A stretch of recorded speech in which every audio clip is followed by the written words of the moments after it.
Alors il faut savoir qu'un homme, une femme, une personne qui vient en Israël pour les fêtes, étant donné qu'il est français, on sait très bien qu'il y a écrit comme ça, la Gemara a dit qu'une personne qui habite en Chutz La'aretz doit faire 2 jours de Yom Tov. Pourquoi?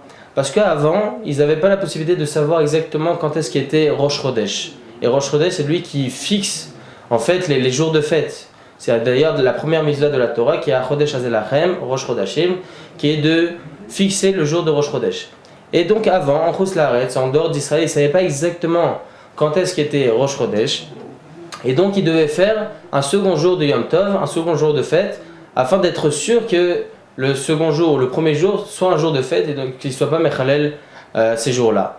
Au jour d'aujourd'hui, c'est vrai qu'il n'y a plus le problème, mais on reste toujours dans ce Inyan, dans ce sujet-là, qu'on doit faire 2 jours de fête, de peur que, Chas v'Shalom, on arrive à une certaine situation où on ne peut plus connaître donc les jours de Rosh Chodesh. C'est pour ça qu'un homme ou une femme qui vient en Eretz Israël pour les fêtes, que ce soit avec sa famille ou bien seul, devra continuer à faire 2 jours de fête. C'est pour cela que s'il vient pour Pessah, il doit faire 2 seder.